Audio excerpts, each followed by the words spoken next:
Pasamos a otro tema.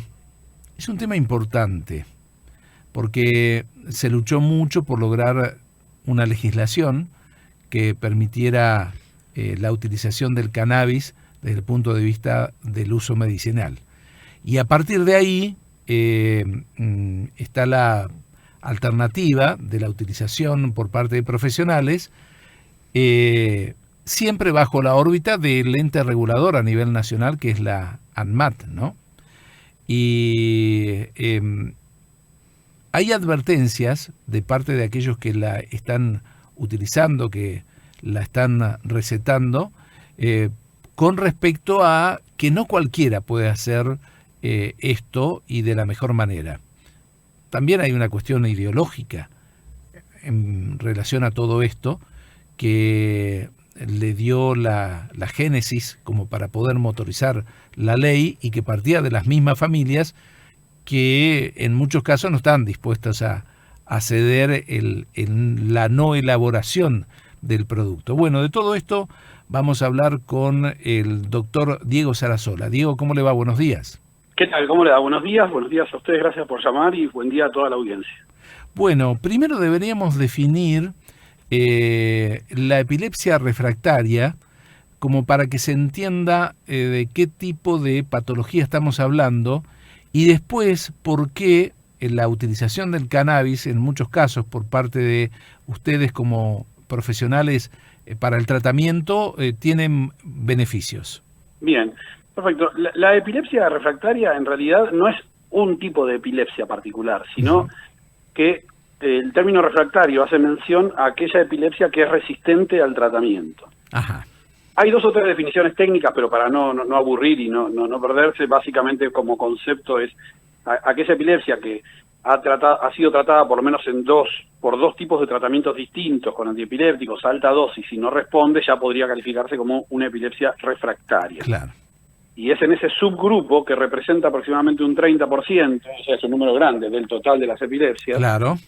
Es donde el cannabis, el uso de derivado de cannabis, en realidad ha demostrado cierto nivel de evidencia. También igual es importante aclarar, lo estaba escuchando atentamente, porque a veces se pregona como que es la solución, la panacea. No, es una herramienta terapéutica muy buena, muy útil, que va a funcionar en un subgrupo de pacientes. Es muy importante definir esto. Si yo lo tuviera que decir de una manera de trazo grueso, digamos, es una epilepsia resistente a los medicamentos habituales, de la farmacología habitual, y ha encontrado una mejor respuesta en un porcentaje mayor a partir de la utilización del cannabis medicinal, ¿no?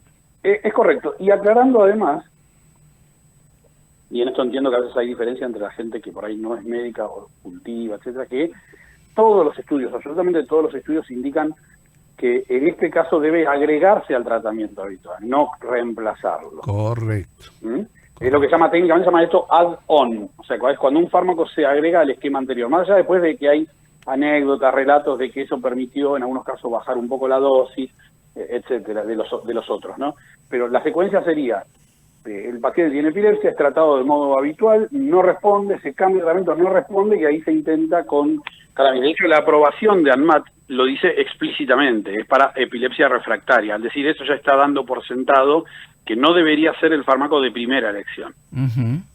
Y usted como profesional, cuando lo empezó a utilizar, ¿qué fue notando? ¿Qué herramientas le dio para poder trabajar sobre los pacientes? Tengo que aclararles que yo no soy el especialista que trabaja en esto, sino más en el área de investigación. Bien. Y después recabo la evidencia, pero de todas maneras sí, obviamente estoy en contacto con gente que lo trata, con mucha gente, y hemos estado en los pasos de elaboración. Lo que uno siempre recibe es interesante el arco descrito, y ahí puede estar lo ideológico que usted planteaba al principio. O sea, hubo al principio la palabra cannabis, marihuana, siempre divide aguas, es otra de las tantas grietas de nuestro país. Y tiene un prejuicio, el sesgo, que en definitiva en ciencia lo que tratamos es de limitar los sesgos. El sesgo puede ser un sesgo favorable o desfavorable. O sea, estamos desde los que creen que es tipo aloe vera, que funciona para todo y que es algo mágico y que no hace daño y nada porque es natural, al otro extremo que todavía lo relacionan simplemente con el consumo recreativo, que es una droga, entre comillas, etc. Sí, la droga prohibida, digamos, está muy bien. Los dos extremos, aquellos que dicen, ay, ¿cómo te sentís? ¿Un poco deprimido? Tómate esto. Exactamente. No, o te pasa tal cosa, tómate esto, porque esto no es nocivo para tu organismo. Y aquel otro que dice, droga ilegal, terrible, Claro, ¿no? y como suele pasar, la ciencia va por un punto, intenta ir más lento que lo que se demanda, pero a paso más firme, por un punto intermedio. Las drogas, las moléculas no tienen una carga ética, no hacen ni bien ni mal, depende de cómo se las use. Claro. Entonces, esto, y sobre todo acá hay que aclarar otro punto que es muy importante, la aprobación de estos fármacos para la epilepsia refractaria son aquellos que tienen componentes CBD, y ahí me voy a hacer un pequeño paréntesis. O sea, la planta de cannabis sativa clásicamente, pero hay varios subtipos, tiene más de 400 componentes químicos, de los cuales los dos más importantes, para no entrar en una cosa tediosa, es el THC, que ese es el psicoactivo, el tetrahidrocannabinol, ese es el que forma parte del consumo recreativo, y el CBD, que es el cannabidiol. Bueno, estos preparados para la epilepsia refractaria deben ser ricos en CBD y bajos o nulos en THC. Claro, correcto. Porque aparte, contrariamente a lo que se dice, el THC sí es nocivo. Exacto. Y sobre todo en un cerebro en desarrollo como sería un chico, porque la mayoría de estos casos de epilepsia refractaria son de epilepsia refractaria infantil, donde está, ¿no? Claro, es muy importante esto, por dos aspectos me estoy planteando en este sentido. Para lograr esa seguridad en la elaboración y que justamente no haya uno de esos componentes, a veces se necesita tecnología, no es solo una cuestión artesanal. Lo cual no quiere decir que artesanalmente no se lo pueda hacer bien, pero seguramente necesitamos determinados parámetros de seguridad que solo nos lo puede asegurar la tecnología. Y lo otro que yo preguntaría al respecto es, ¿esto es un paliativo o es una cura? Porque también se habla de la utilización del aceite de cannabis medicinal como una cura, que es muy distinto a un medicamento que ayuda a minimizar determinados efectos.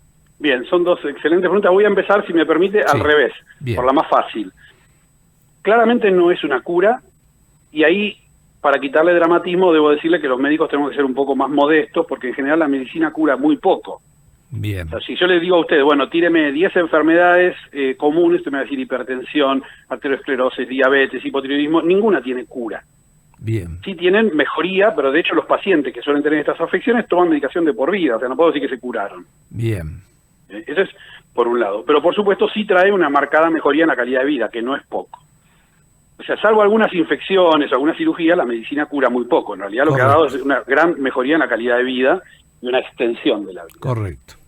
La primera pregunta, que es por ahí la más escabrosa, porque pone en discusión y en eje el cultivo artesanal, el autocultivo, las agrupaciones de madres, y entiendo que incluso lo acá voy a dar, por un lado bien certificado y por otro lado mi opinión. Claramente, como usted bien dijo, lo que va a permitir que la estabilidad, la homogeneidad, etcétera, va a ser el uso de tecnología. De hecho, el ANMAT, durante esta gestión, que aprobó el primer fármaco utilizado con calidad farmacéutica, se fija justamente en eso. La elaboración de cualquier producto medicinal tiene que seguir, para ser aprobado por ANMAT, FDA, EMA, cualquier organismo regulatorio, lo estamos viendo en el tema COVID también, tiene que seguir lo que se llaman buenas prácticas de manufactura, GMP por las siglas en inglés. Para no aburrirlos, diré brevemente, buenas prácticas de manufactura es aquel control estricto de la elaboración, desde la extracción de la planta hasta el llenado del frasquito. Correcto.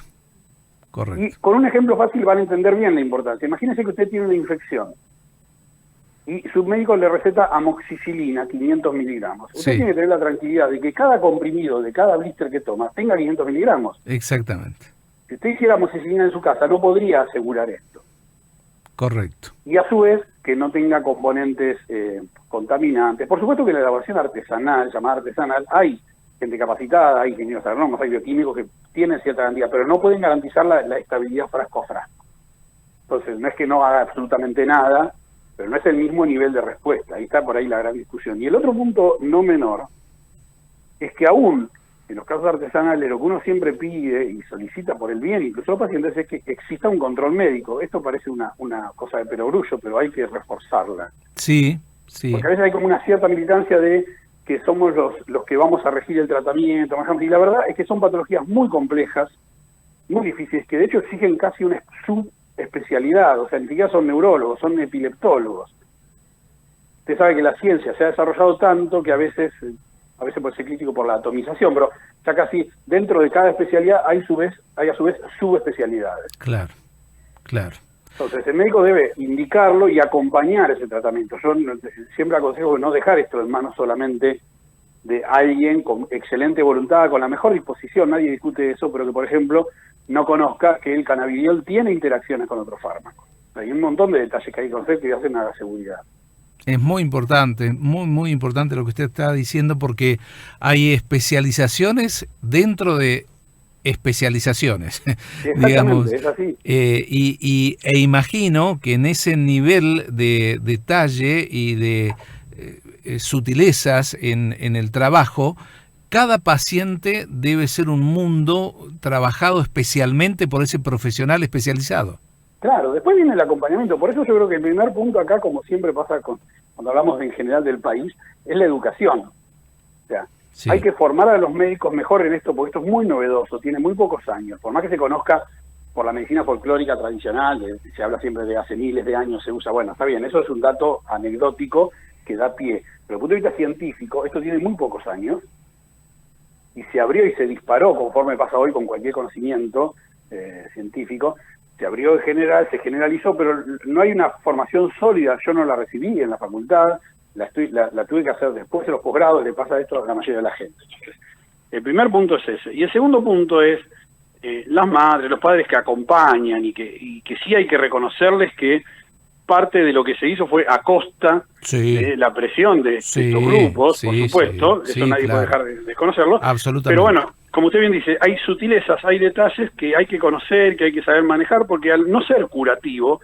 esto va a ser un tratamiento que lo acompaña toda la vida y por lo tanto necesita una supervisión profesional. Claro.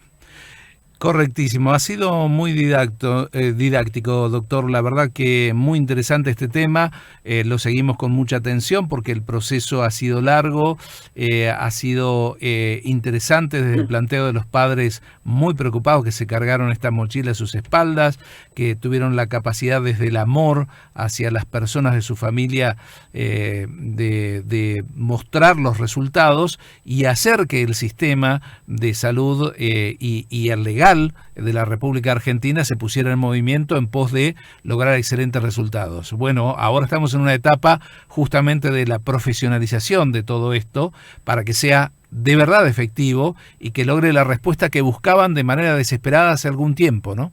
Exactamente. Si me permite 30 segundos, dos cositas quiero marcar. Sí. La primera, tomando usted lo que dice, esto no excluye ni a los padres ni a las, sino que los incluye en este acompañamiento.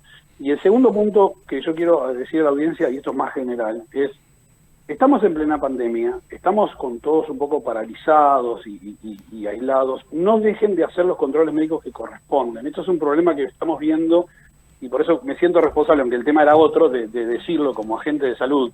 O sea, una cosa es una consulta programada, quizá pueda posponerse, pero estamos viendo con alarma ya hace varios meses, y yo creo que tanto a nivel oficial como nosotros los médicos no se remarca lo suficiente la importancia de entender que seguimos teniendo un montón de patologías distintas al COVID. Y entonces si uno, desde la obviedad de que si uno tiene un dolor en el pecho, no puede dejar de ir a una guardia por temor a contagiarse el COVID.